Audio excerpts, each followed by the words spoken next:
I met a girl there that I was sweet on, but I never really did pursue it there. But we'd ride the bus. She'd be on the bus, and I would too. She lived further up out in the country than I did. She'd always be on there when I got on, and coming home, she'd always, I'd get off before she was.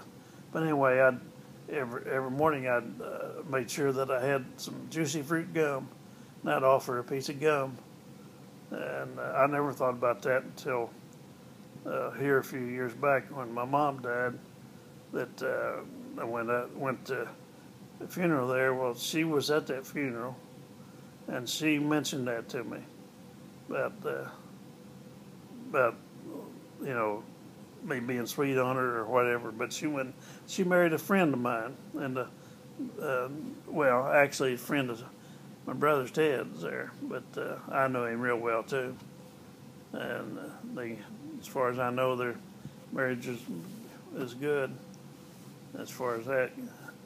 And of course, there's a lot of stories to tell about that junior high school. I'll tell you. See, I joined what they called FFA, as Future Farmers of America. If you lived on a farm, they wanted you, you could. I don't know if they wanted you to, but you could take that as one of your classes. And you had to, raise a calf or a hog or something, and keep track of it and all that, and write down stuff about it, all that. And then we went on a field trip once. Went over to Cape Girardeau, Missouri. And that was really a big thing to me, go over there. Took a school bus over there, and all us boys went in there, and it had a carnival over there. And how some of these carnivals are, and we kids, we're naive as could be. And there's this one place that had exotic animals in there. And so we wanted to see them. So, the doorway is open, nobody there. So we figured we'd just walk in there and look. So we did. We walked in, and it kind of made it a U shape, and he came out on the other end. And there was a guy wanting money. We said, we ain't got no money. We're just school kids. We argued with him for a while there. I don't remember how that turned out, but I just remember the incident that happened. It's kind of a rude awakening, how, the world is out there. But anyway, that was my first adventure in the world, I guess you'd say. And I did get past the ninth grade there. They sent me into the 10th grade, and then I got in with kind of like the wrong crowd, kind of a gang. We called our gang Hillcats, because we was all from the country out there, and out there by Hillard.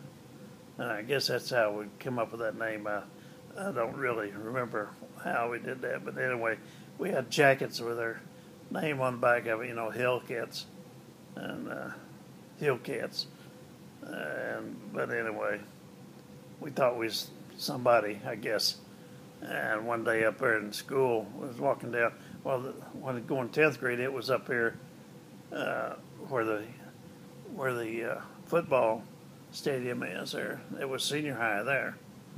And one day I was walking down the hall, and I was going down steps, and somebody up top of the steps said, "There goes that chicken shit Burton." and boy, and I'm one of the leaders of the group, of our club there, or whatever you'd say. And I wasn't going to take that. I turned around and I said, "Who said that?" And this guy said, standing up there, he said, "I did."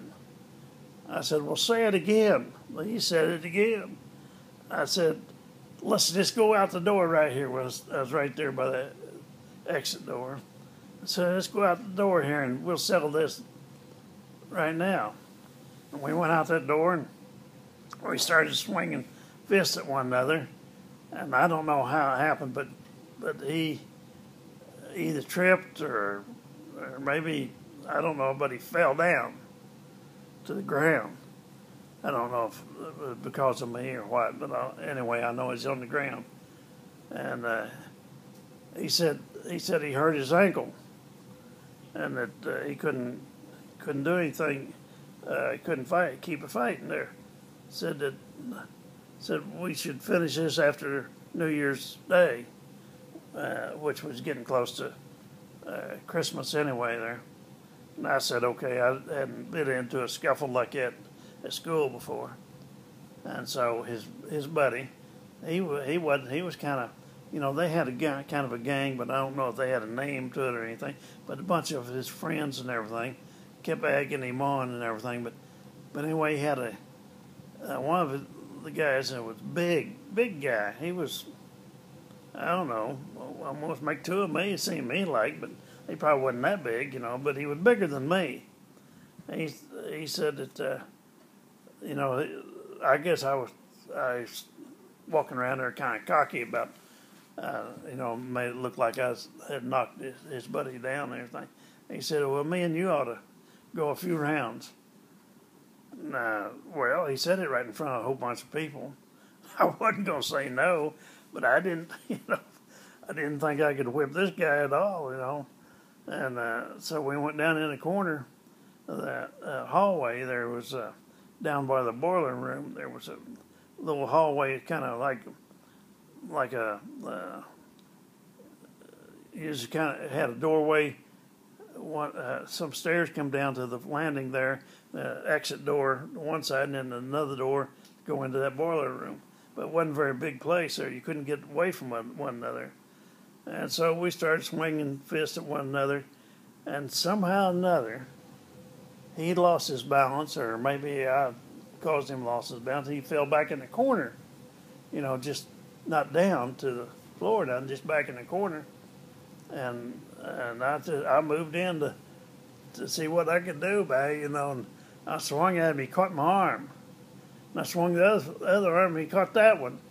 And the first reaction was to get loose. And what I ended up doing is pull him right back up on his feet. And he started beating on me. And so I put knots on my head that I didn't like. And I, of course, started backing up. I ended up backing up into the boiler room, and man, I could tell that this wasn't going my direction. I told him, I've had enough. So, I let him be the winner, I guess you'd say, or he was the winner. I didn't let him. He was the winner. And anyway,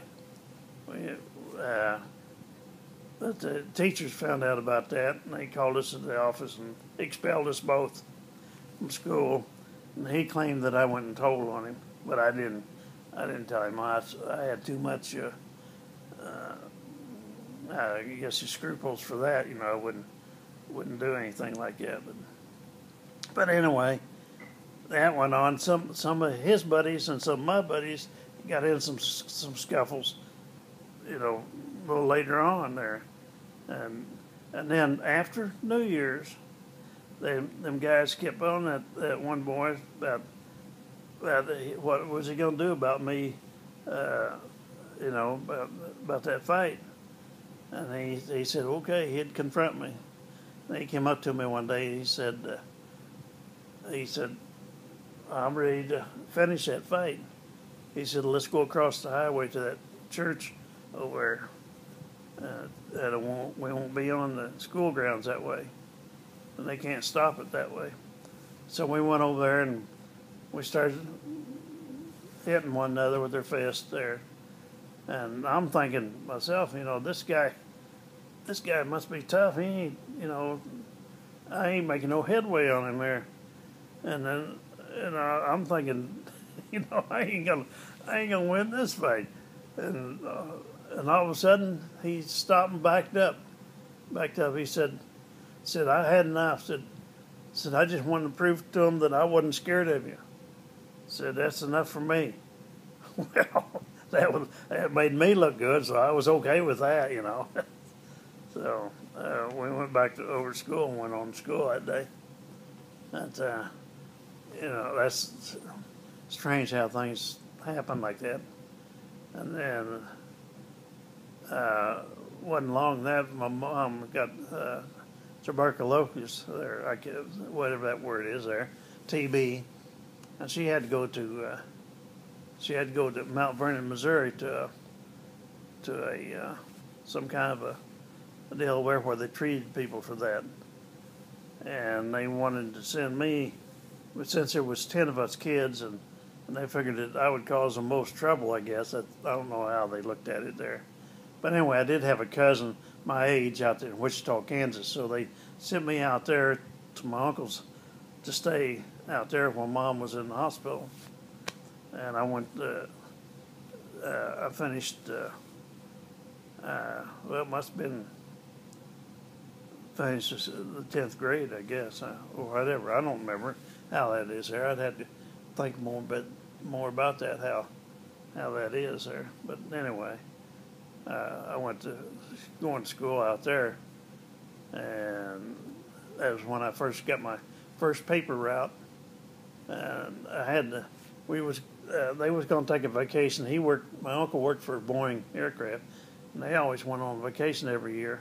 And they wanted to go out to Colorado for vacation, and they told me that I should, get me a job at Paperboy to make some money, so I'd have some money to spend because I was going to go with them. So that's why I got that paper route, and I made a little bit, but not very much. And we went out to Estes Park, Colorado, some cabins out there, and it was really a pretty place out there. But my money soon, ran out pretty quick. They had this rodeo down, probably a couple miles from where we're staying there, and I found out that I could work down there selling drinks, like they do at the ballpark. You carry them in a big tray there and sell them drinks and stuff to people. So I made me a little bit of money there.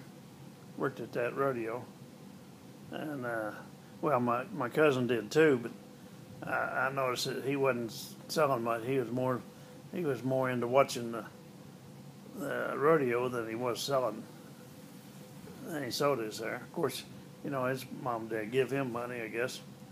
Anyway, I made me a little bit of money there, and so they were going to go up Pikes Peak, Colorado. That enthused me there, going up Pikes Peak. That's that's way the heck up in the air there. And so we're going down to Colorado Springs. That's where Pikes Peak is. Going down to Colorado Springs, and I seen this place there where you could get your picture taken sitting on a bucking bronco. The bronco was already in a bucking position, and you sit on it like you was riding a bucking bronco, and you have your picture taken. And it cost, I don't remember what it cost, but anyway, I had enough money for that. And but they wanted to go up Pikes Peak, and you had to pay some money to go up Pikes Peak, and they wanted me to pay my own way. And I didn't like that at all. And so they said, no, we're going up Pikes Peak. You'll have to spend your money on Pikes Peak. So there we go, up Pikes Peak. And I had, paid my money to go. We went up there about halfway, and my aunt, her Aunt Laura, she decided that she didn't want to go any further. So I said, turn around and go back. Oh, talk about somebody being mad. I done spent my money to go up Pikes Peak, and I'm not going to get to go. And now I can't get the money to get my picture taken either. Oh boy, that was really an experience there. I learned some more lessons there, I guess you'd say. Anyway, we came back to Wichita, Kansas there, and Mom got out of the hospital, and I went back home.